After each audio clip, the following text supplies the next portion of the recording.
Bismillahirrahmanirrahim. Assalamualaikum warahmatullahi wabarakatuh. Perkenalkan, saya Nurul Fadila Iriani dengan NIM PO71320321036. Saya merupakan mahasiswa program studi Diploma 3 Teknologi Laboratorium Medis Poltekkes Kemenkes Makassar. Pada kesempatan kali ini, saya akan membahas mengenai trematoda. Dan jenis-jenis trematoda yang akan saya bahas pada kali ini yaitu Fasciola hepatica, Fasciola buschii, Paragonimus westermani, Schistosoma japonicum, Schistosoma mansoni, dan Schistosoma hematobium. Dari jenis-jenis trematoda tersebut, saya akan membahas mengenai hospes dan penyakit, morfologi, siklus hidup, dan aspek klinik dan diagnosis. Sebelumnya, apa sih itu trematoda? Trematoda atau cacing daun adalah cacing yang termasuk filum Platyhelminthes dan hidup sebagai parasit. Pada umumnya, cacing ini bersifat hermafrodit kecuali Schistosoma sp. Spesies yang merupakan parasit pada manusia termasuk subkelas Digenea yang hidup sebagai endoparasit. Berbagai macam hewan dapat berperan sebagai hospes definitif cacing trematoda, antara lain kucing, anjing, kambing, sapi, babi, tikus, burung, musang, harimau, dan manusia. Trematoda yang pertama yaitu Fasciola hepatica. Fasciola hepatica menyebabkan penyakit fascioliasis dengan hospes definitif manusia, sapi, dan kambing dengan perantara keong atau siput air tawar dari genus Limnaea dan tumbuhan air. Cara menginfeksinya yaitu makan tanaman air yang mengandung metaserkaria. Kemudian morfologinya. Cacing dewasa ukuran panjang tubuhnya antara 20 dan 30 mm dan lebar badan antara 8 dan 13 mm. Bentuknya pipih seperti daun yang mempunyai tonjolan khas di daerah anterior atau sepalikon sehingga memberi gambaran seperti bahu atau shoulder. Kemudian sucker. Terdapat dua jenis alat isap yaitu oral sucker dan ventral sucker yang sama ukuran besarnya. Kemudian usus. Mempunyai usus yang mempunyai cabang-cabang lateral yang mencapai ujung distal dari sekum. Kemudian alat reproduksi. Ovarium dan testis cacing ini bercabang, sedangkan uterusnya melingkar. Kemudian morfologi selanjutnya ada vitellaria. Adanya percabangan yang intensif dan tersebar luas ke seluruh jaringan parenkim cacing. Kemudian morfologi dari telur. Bentuknya ovoid atau bulat lonjong, berwarna coklat kekuningan, mempunyai operculum di salah satu ujungnya. Kemudian ukuran panjang telur antara 130 sampai 150 mikron dan lebar 63 sampai 90 mikron. Waktu telur keluar dari tubuh hospes definitif, telur belum berembrio dan tidak infektif. Selanjutnya ada siklus hidup. Telur cacing keluar beserta tinja, penderita, dan masuk ke dalam air dalam waktu 9-15 hari, kemudian terjadi pertumbuhan Miracidium. Setelah menetas, Miracidium dapat berenang, mencari siput yang menjadi hospes perantara pertama. Di dalam tubuh siput, Miracidium tumbuh menjadi sporokista. Di dalam tubuh siput, Miracidium tumbuh menjadi sporokista, radia, dan selanjutnya berkembang menjadi sarkaria.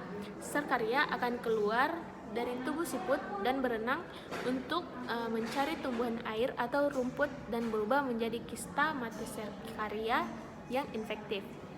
Jika manusia termakan stadium infektif yang terdapat pada tumbuhan air, di dalam duodenum metaserkaria akan lepas dari jaringan tanaman ale, melakukan migrasi melalui aliran darah dan sebagian besar mencapai saluran dan kandung empedu, kemudian tumbuh menjadi cacing dewasa.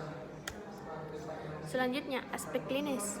Cacing dewasa dapat menyebabkan peradangan pada saluran empedu, menimbulkan atrofi pada parenkim hati, dan kemudian dapat terjadi sirosis periportal. Cacing muda mengadakan migrasi ke hati yang dapat menimbulkan lesi ektopik di dinding usus, jantung, bola mata, paru, dan jaringan di bawah kulit.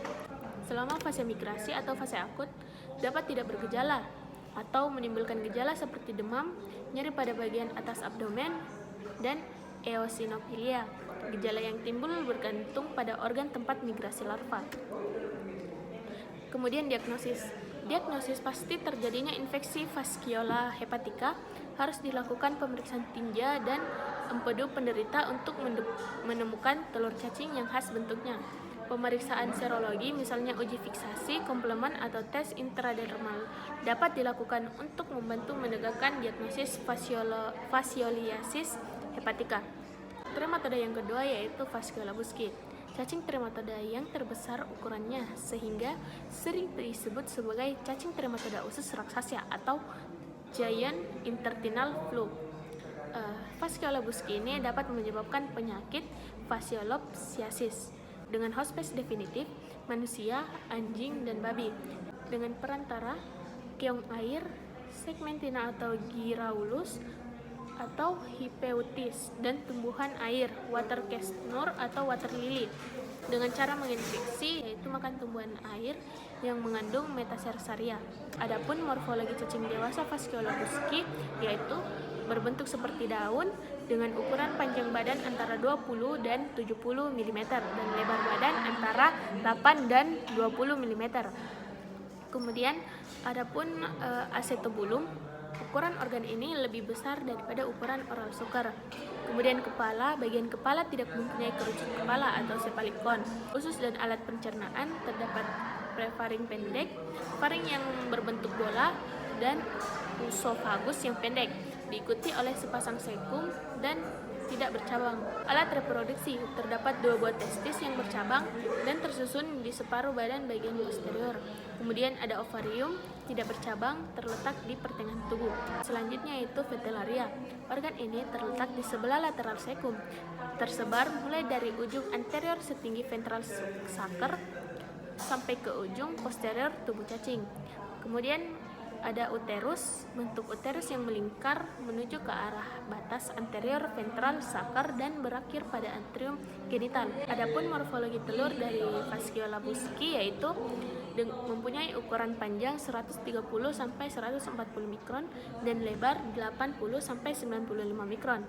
Berdinding tipis, tembus sinar, dan mempunyai operkulum kecil pada salah satu ujungnya. Telur berbentuk lonjong, berwarna kekuningan. Seekor cacing betina dapat memproduksi sekitar 28 butir telur setiap harinya. Kemudian siklus hidup dari Fasciola busci. Telur imatur yang dihasilkan oleh cacing dewasa keluar bersama tinja. Telur akan mengalami embrionasi dan menetas di dalam air 3-7 minggu pada suhu hangat dan melepaskan miracidium. Selanjutnya akan menginvasi hospes perantara yang cocok. Pada tubuh siput parasit berkembang menjadi beberapa stadium atau sporokista, redia, dan serkaria. Serkaria keluar dari tubuh siput dan berenang bebas dalam air dan selanjutnya menjadi kista metaserkaria pada tanaman air. Kemudian mamalia terinfeksi karena memakan tanaman air mentah yang mengandung kista metaserkaria. Kemudian akan mengalami ekistasi di dalam duodenum dan melekat pada dinding usus. Berkembang menjadi cacing dewasa dalam waktu kurang lebih 3 bulan dan melekat pada dinding usus hospes mamalia. Kemudian gejala klinis Fasciolopsiasis busci terjadi karena cacing yang melekatkan diri pada mukosa usus halus dapat menimbulkan peradangan, ulserasi, dan abses sehingga menimbulkan keluhan nyeri epigastrium, mual, dan diare. Warna tinja menjadi hijau kuning, berbau busuk, dan berisi makanan yang tidak dicerna.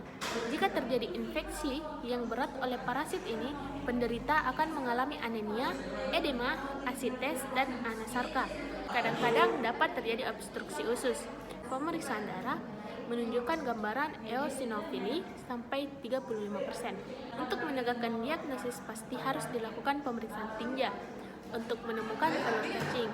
Selain itu, mungkin dapat dijumpai cacing dewasa pada muntahan atau di dalam tinja penderita. Trematoda yang ketiga yaitu Paragonimus westermani yang dikenal juga dengan nama Oriental lung flu. Trematoda ini dapat menyebabkan penyakit Fasciolopsiasis dengan hospes definitif manusia, kucing, anjing, harimau, dan serigala dengan perantara keong air tawar, piara Hemisulcospira, ketam, patonam, dan udang air tawar. Kemudian cara menginfeksinya yaitu memakan ketam atau udang yang mengandung metacersia dimasak kurang matang atau mentah begitu. Dan adapun morfologi dari cacing dewasanya yaitu berbentuk lonjong atau ovoidal, berwarna coklat kemerahan, dengan panjang badan sekitar 16 mm dikali 8 mm dan dengan ketebalan 5 mm. Pada waktu hidup, cacing paru berbentuk seperti sendok, sedangkan jika telah mati bentuknya menjadi bulat lonjong mirip biji kopi. Kutikula cacing ini memiliki kutikula berspina dan merupakan ciri khas morfologinya. Kemudian adapun sakar. Cacing paru mempunyai dua jenis alat isap, yaitu oral sakar dan ventral sakar yang sama besar. Kemudian adapun Vitellaria, yaitu kelenjar vitelin, ini mempunyai banyak cabang, memenuhi seluruh bagian tepi badan parasit. Adapun alat reproduksinya, yaitu terdapat 2 buah testis berlobus yang tidak teratur bentuknya, yang terletak berdampingan pada sepertiga tubuh bagian posterior. Kemudian ovarium terletak di bagian anterior dari testis dan berada di bagian posterior dari ventral sakar. Ovarium juga mempunyai lobus-lobus. Kemudian morfologi dari telurnya yaitu Paragonimus berwarna kuning kecoklatan, berbentuk lonjong dengan ukuran sekitar 95 dikali 55 mikron. Kemudian telur cacing ini mempunyai operculum datar yang menebal tepinya. Kemudian ketika baru keluar dari tubuh induknya, telur belum berisi mirasidium. Selanjutnya adapun siklus hidup dari cacing tersebut, yaitu telur yang belum berisi embrio diekskresikan dalam dahak atau mungkin tertelan sehingga juga ditemukan di feses. Kemudian di dalam alam bebas, telur menjadi matang dan berisi embrio. Kemudian menetas di air, Mirasidia mencari hospes perantara pertama yaitu siput dan menembus jaringan lunak di tubuhnya. Di dalam tubuh siput, Mirasidia tumbuh melalui beberapa tahap perkembangan, yaitu sporosis, radiae, dan akhirnya menjadi serkaria yang keluar dari tubuh siput. Selanjutnya, serkaria mencari hospes perantara dua, yaitu krustasea seperti kepiting atau udang kerang. Di situ, serkaria mengalami ensistasi dan menjadi metaserkaria yang merupakan bentuk infektif yang kemudian dapat menginfeksi manusia melalui oral. Kemudian serkaria mencari hospes perantara yang kedua, yaitu krustasea seperti kepiting atau udang atau kerang. Di situ serkaria mengalami ensistasi dan menjadi metaserkaria yang merupakan bentuk infektif yang kemudian dapat menginfeksi manusia melalui oral. Selanjutnya, metaserkaria yang tertelan keluar dari kista yang memecah di usus atau duodenum, menembus dinding usus, masuk ke dalam rongga peritoneum, kemudian menembus diafragma ke paru. Di jaringan paru, mereka dienkapsulasi dan berkembang menjadi cacing dewasa. Kemudian adapun manifestasi klinik utama berupa batuk, kadang-kadang disertai hemoptisis. Gejalanya mirip pulmonari tuberkulosis sehingga terjadi misdiagnosis dengan tuberkulosis paru. Kemudian cara mendiagnosa penyakitnya yaitu harus ditemukan telur cacing dalam dahak atau tinja penderita. Mungkin telur cacing juga dapat ditemukan pada hasil aspirasi pleura. Trematoda selanjutnya yaitu ada Schistosoma sp. Schistosoma adalah trematoda yang sistem reproduksinya tidak hermafrodit. 3 spesies Schistosoma yang menimbulkan masalah kesehatan pada manusia yakni Schistosoma japonicum, Schistosoma mansoni, dan Schistosoma haematobium. Yang pertama yaitu Schistosoma japonicum. Penyebaran di timur, jauh dari Cina, Filipina, dan Indonesia di Sulawesi Tengah, tepatnya di Danau Lindu dan Lembah Napu. Trematoda ini menyebabkan penyakit Schistosomiasis japonicum atau Oriental Schistosomiasis. Hospes definitif yaitu manusia, kucing, dan anjing dengan perantara keong Ansomelania. Kemudian cara menginfeksinya yaitu penetrasi kulit atau sersaria. Selanjutnya, morfologi cacing dewasanya yaitu ditemukan dalam vena porta dan vena mesenterica superior dengan sistem ekskresi berupa sek api atau phlegm cell beserta dengan saluran-salurannya. Morfologi cacing jantan yaitu tubuhnya lebih besar daripada betina. Kemudian morfologi cacing jantan, tubuhnya lebih besar daripada betina, bentuknya seperti daun terlipat. Bagian caudal dari ventral sakar membentuk celah atau canalis gynecoporus. kemudian testis berbentuk bulat, jumlah 6-8 buah, kutikula halus, tidak ada tonjolan-tonjolan. Kemudian morfologi cacing betina yaitu tubuhnya langsing panjang 1,9 Kemudian morfologi cacing betina dengan kemudian morfologi dari cacing betinanya yaitu tubuh langsing dengan panjang 1,9 cm, ovalirum di tengah tubuh, uterus berisi telur. Kemudian adapun morfologi dari telur yaitu Schistosoma japonicum, telurnya berbentuk oval berukuran 67 mikron kali 50 mikron. Kemudian adapun morfologi dari telur Schistosoma japonicum yaitu berbentuk oval berukuran 67 mikrometer kali 50 mikrometer, mempunyai spina telur berupa lateral knob. Kemudian Schistosoma yang kedua yaitu Schistosoma mansoni. Biasa disebut juga Schistosoma americanus karena banyak ditemukan di Afrika dan Amerika Selatan. Trematode ini menyebabkan penyakit Schistosomiasis mansoni atau Schistosomiasis usus dengan hospes definitif manusia dan kera, dan perantaranya melalui keong air tawar atau Biompalaria sp. Kemudian cara menginfeksinya yaitu penetrasi kulit oleh Cercaria. Adapun morfologi dari cacing dewasanya yaitu ditemukan dalam vena mesenteria. Adapun morfologi cacing dewasanya yaitu ditemukan dalam vena mesenteria di daerah usus besar, segmen distal ileum, dan kadang-kadang juga didapatkan dalam vena intrahepatik. Kemudian adapun morfologi dari cacing jantan yaitu tubuhnya lebar, panjang 1 cm, kutikula ada tonjolan-tonjolan kasar, testis berjumlah 8-9 buah. Selanjutnya ada morfologi cacing betinanya yaitu dengan tubuh langsing, panjang atau filariform, ukurannya 1,4 cm, ovarium terletak di pertengahan tubuh bagian anterior, di dalam uterus terdapat telur. Kemudian cacing betina sering juga didapatkan di dalam celah atau canalis gynecoporus.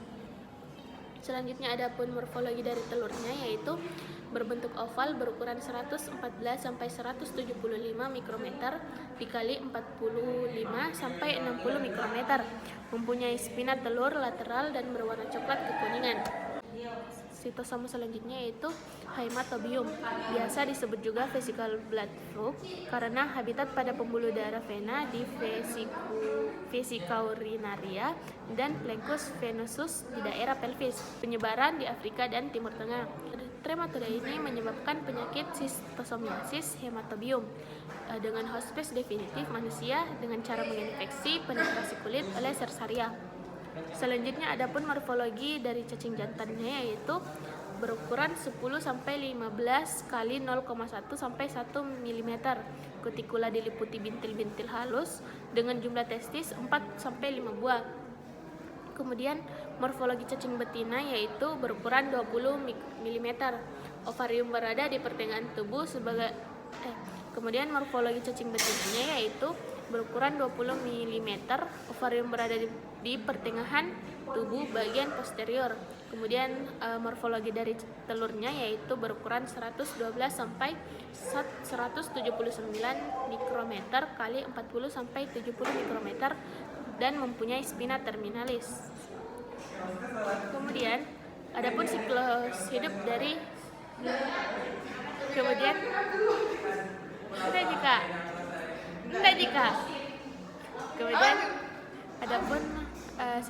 kemudian adapun siklus hidup dari Schistosoma sp yaitu telur schistosoma keluar dari tubuh hospes definitif bersama tinja atau urin.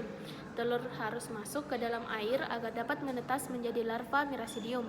Larva ini berenang mencari hospes perantara yaitu siput.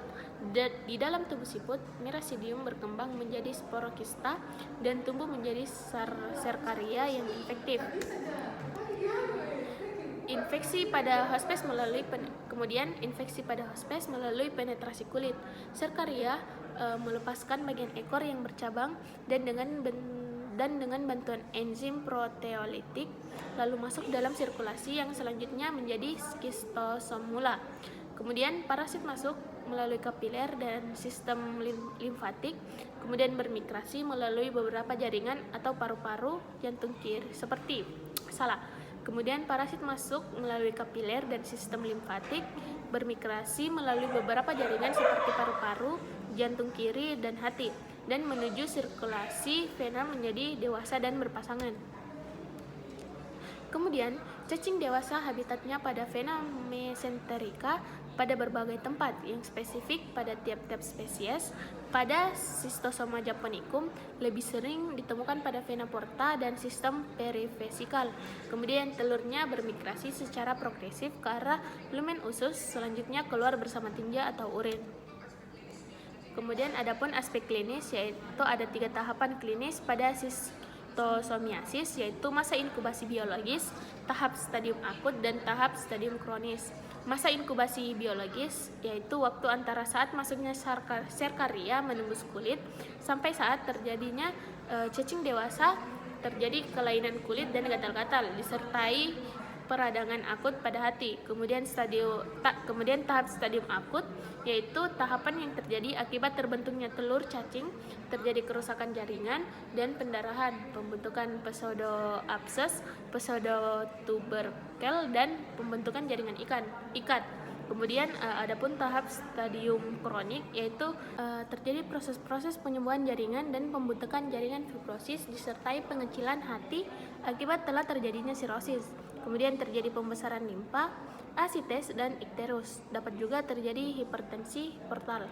Diagnosis pasti Schistosomiasis ditentukan jika ditemukan telur schistosoma yang spesifik bentuknya bagi masing-masing spesies pada tinja atau urin penderita.